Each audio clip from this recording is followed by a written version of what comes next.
आणि पुन्हा एकदा जाऊया थेट मानखुर्दमध्ये मंडाळा झोपडपट्टीला ज्या ठिकाणी आग लागलेली होती ही थेट दृश्य आहेत। आग प्रचंड भडकलेली आहे। या आगीवरती कोणतंही नियंत्रण मिळवण्याचे सुद्धा चिन्ह दिसत नाहीयेत। मोठ्या प्रमाणात ही आग भडकलेली आहे। अत्यंत चिंचोळ्या गल्ल्या आहेत या झोपडपट्टीत, त्यामुळे अग्निशमन दलाच्या गाड्या आतपर्यंत पोहोचू शकत नाहीयेत। मात्र तरीही आग विझवण्याचे शर्थीचे प्रयत्न अग्निशमन दलातर्फे केले जात आहेत। मात्र कोणत्याही प्रकारे या आगीवरती नियंत्रण मिळताना दिसत नाहीयेत। ही ताजी दृश्य आहेत, थेट दृश्य आहेत मानखुर्दच्या मंडाळा झोपडपट्टीमधली।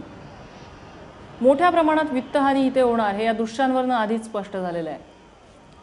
आगीचं आणि धुराचं साम्राज्य या परिसरामध्ये आहे आणि त्यामुळे हायवेवरच्या वाहतुकीवरती सुद्धा त्याचा परिणाम होतोय। बघ्यांची या ठिकाणी मोठ्या प्रमाणात गर्दी झालेली होती। वैभवने आपल्याला सांगितलं होतं। पुन्हा एकदा वैभव परब आमचे प्रतिनिधी आपल्या सोबत आहेत। वैभव, आग भडकतच चाललेली आहे। नम्रता, आग अधिकाधिक वाढताना आपल्याला पाहायला मिळते, कारण आगीचे जे डोळ आहेत ते देखील इकडे उडताना आपल्याला पाहायला मिळतात। एक अग्नितांडव आहे ते मोठं इकडे आपल्याला पाहायला मिळत आहे। मुंबईतलं एक मोठं अग्नितांडव आपल्याला म्हणावं लागेल, कारण का गेल्या 2 तासापासून ही आग आहे ते विझवण्याचा प्रयत्न आहे ते फायर ब्रिगेडचे जवान करतायत। तब्बल 16 गाड्या आहेत फायर ब्रिगेडच्या जवानांच्या, त्या इकडे तैनात करण्यात आल्या आणि त्याचबरोबर 10 वॉटर टँकर देखील इकडे शर्थीचे प्रयत्न करताना दिसतात अग्निशामक दलाचे जवान। त्याचबरोबर मुंबई पोलीस देखील इकडे तैनात करण्यात आलेले आहे, कारण का हा संपूर्ण परिसर आहे तो एक झोपडपट्टीचा परिसर आहे। अनेक वस्तींमधले लोक आहेत ते इथे जमा झालेले आहेत आगीची दृश्य बघण्यासाठी, आणि त्याचबरोबर अनेक कुठलाही अनुचित प्रकार घडू नये यासाठी देखील पोलिसांनी खबरदारी म्हणून एक बंदोबस्त लावलेला आपल्याला पाहायला मिळतोय। वैभव, या ठिकाणी या आगीचं कारण समजू शकले का आणि त्या ठिकाणी काही स्फोट होतात का? कारण आता दृश्यात एक स्फोट झाल्यासारखं दिसून आलं। हो प्राजक्ता, इकडे वारंवार आहेत ते आगीचे लोळ उडताना दिसतात। आगीचं कारण आहे ते अद्याप अजून कळालेलं नाहीये। मी स्थानिकांशी बातचीत करण्याचा प्रयत्न करतोय, पण अद्याप इकडे नेमकं कारण काय आहे ते समजलेलं नाहीये, कारण का वारंवार आहेत ते इकडे आग लागण्याचे प्रकार घडल्याचं स्थानिकांकडून सांगण्यात येत आहे। पण अद्यापपर्यंत फायर ब्रिगेडच्या जवानांकडून अधिकृत कुठली अशी माहिती मिळाली नाही की नेमकी आग ही कशामुळे लागलेली आहे। नम्रता, साधारण किती वेळ लागू शकतो याच्यावरती नियंत्रण मिळवण्यासाठी? कारण ही आग भडकतानाच दिसते खूप मोठ्या प्रमाणात। अग्निशमन दलाच्या अधिकाऱ्यांशी काही बोलणं झालं का तुझं? नक्कीच नम्रता, ही आग आहे ती भडकताना दिसताना पाहायला मिळते आणि त्यामुळे फायर ब्रिगेडच्या अजून काही गाड्या आहेत त्या इकडे अजून तैनात करण्यात येणार आहेत।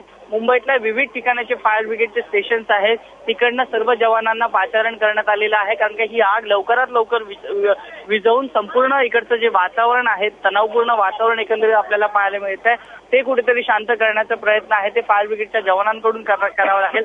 साधारणतः जवळपास अजून गेल्या काही तासापासूनच जर आपण परिस्थिती बघितली तर किमान अजून 1 ते 2 तासांचा अवधी आहे तो ह्या आग विझवण्यासाठी लागू शकतो। नम्रता, वैभव, या आगीमध्ये कोणी अडकलंय किंवा काय या संदर्भात माहिती मिळतेय?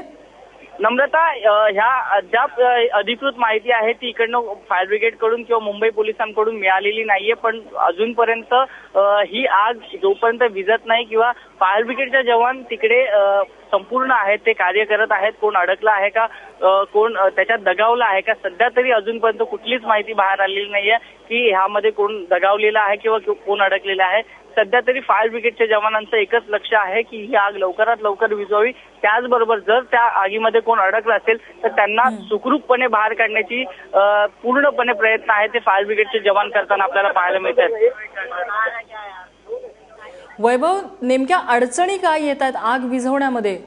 नम्रता, मी तुला सांगू इच्छितो की हा जो परिसर आहे हा जो आहे तो मुंबई ते वाशीला जाणारा रोड जो आहे मानखुर्द परिसर, इकडनं ट्रॉम्बे नाका जो लागतो त्या ट्रॉम्बे नाक्या लगतच ही मंडला वस्ती आहे आणि इकडनं जी वाहतूक आहे ती देखील मोठ्या प्रमाणात होत असते। आता जर आपण जिथे आग लागली आहे तिथलं वर्णन करायचं झालं तर अतिशय चिंचोळ्या गल्ल्यांची वस्ती आहे आणि जवळपास हायवे पासून जवळपास 500 मीटरच्या अंतरावर आतमध्ये ही आग लागलेली आहे, त्यामुळे आतमध्ये जाण्याचा मार्ग आहे तो अतिशय बिकट आहे।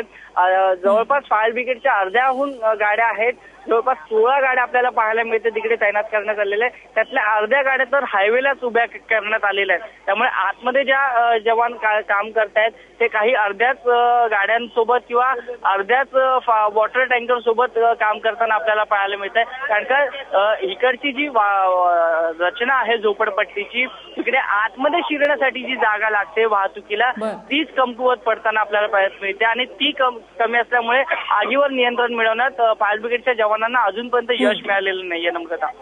नक्कीच वैभव, तू लक्ष ठेवून राहाच, अपडेट्स तुझ्याकडून घेत राहू. तुर्तास धन्यवाद या माहितीबद्दल.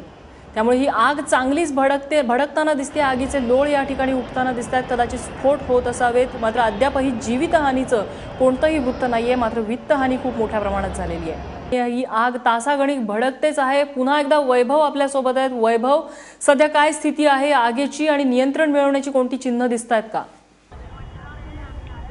नम्रता, शर्थीचे प्रयत्न आहेत ते अग्निशामक दलाच्या जवानांकडून केले जात आहेत. तब्बल 16 फायर ब्रिगेडच्या गाड्या आहेत त्या इकडे तैनात करण्यात आल्या आहेत. त्याचबरोबर 10 वॉटर टँकर. आता ही संख्या आहे अजून वाढताना आपल्याला पाहायला मिळते. मी सध्या त्याच परिसरात आहे. तिकडचे काही स्थानिक लोक आहेत. आपले सिलेंडर, आपले जे घरगुती वस्तू आहेत, फ्रीज आहेत, ते देखील घेऊन बाहेर रोडवर उभे असलेले आपल्याला पाहायला मिळतात. हा जो मुंबई वाशी पुणे हायवे आहे त्या रोड लगत इकडे आपल्याला पाहू शकतो की आगीचे लोळ देखील आपल्याला पाहायला मिळतात की किती हे आग मोठी असल्याचं आपल्याला पाहायला मिळत आहे. आपण इकडच्या लोकांशी बातचीत करून जाणून घेऊया की काय नेमकं आहे ही आग आहे, किती वाजता लागलेली आग आहे आणि काय नेमकं कारण आहे आगीचं. आता 6 वाजता काय तर आग लागली आहे. आता 8, 7:30, 8, 8:30 झाले अजून पण विझवायला गेली नाही. केवढे भरपूर गाड्या वगैरे आल्या, ॲम्ब्युलन्स आले. हे दरवर्षी आग लागते सर आणि याच्यामुळे प्रॉब्लेम भरपूर होतो. लहान लहान मुलं आहेत, त्या धुळीमुळे आजारी पण पडतात आणि राहायला घरं नाही आहे. पार्कवाले ते आणून सोडलेलं आहे, त्रास होतो. पण थोडं सरकारला पण आमच्याकडे लक्ष द्यायला पाहिजे की इथे गरिबांना त्रास होतो. त्या आग नेहमी लागते, दरवर्षी आग लागते, त्याच्यामुळे त्यांचा काय फायदा आहे नाही आम्हाला माहिती, पण गरिबांचा लॉस आहे याच्यामध्ये. त्यासाठी सरकार काहीतरी मदत करायला पाहिजे. किती लोक राहतात साधारणतः या वस्तीमध्ये? ह्या वस्तीमध्ये 800 घरं आहेत आणि 800 घरामध्ये 8,000 ते लोक राहतात इथे. तुमचं घर नेमकं कुठे आहे? माझं घर या चाळीमध्येच आहे, A87 म्हणून रोडवर, रूमवर. आपण अजून काही इकडचे स्थानिक आहेत त्यांच्याशी बातचीत करून जाणून घेऊया. आप कहाँ पे रहते हो और ये जो आग लगी है वो कितने बजे लगी है? और मैं तो काम पे गई थी, जो अभी आ रही हूँ, आग लगी सुन के आ रही हूँ. 5 बजे लगी बोलते हैं, लेकिन मैं अभी काम पे से बच्चा छूटी, मालूम पड़ा आग लगी तो बाल बच्चे घर में छोटे छोटे, इसके लिए बात बकते आई. कोई लीडर पूछता नहीं है, कोई शेखर पूछता नहीं, कोई जोखिम सर पूछता नहीं है. लाके डाल के रखेला 15 साल से हम लोग को. आग बाजू में आ गए, बाजू में ही घर है हमारा. देखो 15 साल से आपको लाके रखा है, मैं समझा नहीं, आप मुझे पूरा दोहरा दीजिए. सिप्टीम नागपाड़े से यहाँ सिप्टीम करके लाके छोड़ेला, बिल्डिंग में देगा, बिल्डिंग में देगा, बिल्डिंग में देगा. 15 साल हो गए बिल्डिंग में देने का नाम नहीं. आपको नागपाड़ा से यहाँ पे लेके आए? नागपाड़े से यहाँ पे लेके आए. कहाँ से रहते थे और कहाँ लेके आए? नागपड़े से लेके आए, पुलिस स्टेशन में नागपड़ा पर. मैं बोल फर्स्ट का डिस्ट्रिक्ट से लाया नागपड़े से, और यहाँ पे 15 साल हो गया हम लोग को. अब भी ना घर दिया जोखिम ने, ना कुछ भी दिया नहीं. खाली बोलता है दूंगा दूंगा दूंगा. बहुत परेशान हाल हो गए, समझे ना. ये कुछ समझ में नहीं आ रहा. और सालों भर यहाँ गार लगती है, बाल बच्चे लोग ऐसे चिदड़ बिदड़ होते रहते हैं. साल में एक बार आग लगती है यहाँ पे बोला जाता है, वो कैसे आग लगती है? वो हम लोगों को उसको नहीं पता है कि कैसे आग लगती है और क्या लगती है, मगर इसमें नुकसान तो हम लोग का होता है ना. छोटे छोटे बच्चे लेके हम लोग किस तरह से भागे, कैसे भागे, हमको मालूम है. गए साल तो बोले मेरे पूरे घर का सामान चोरी हो गया. ये साल देखो मैंने पूरा सामान अपना किसको किसको हाथ पाँव पड़ के बाहर निकाली. कितना नुकसान हो गया. मेरे बच्चे नहीं मिले. मेरी भतीजी की 5 साल की लड़की 1.5-2 घंटे से नहीं मिली थी. कहाँ कहाँ ढूंढ ढूंढ के हम लोग उसको अभी वो करबला हॉल के पास से लेकर आए. बच्चे डर के. त्यामुळे अत्यंत ही भीषण दृश्य आहेत मानखुर्दच्या आगीची. आणि इथल्या नागरिकांची जी तक्रार आहे त्यानुसार गेली 15 वर्ष त्यांना इथे विस्थापित करण्यात आले 15 वर्षापूर्वी, आणि तेव्हापासून दरवर्षी आगीचा प्रश्न त्यांच्यासाठी ज्वलंत आहेच.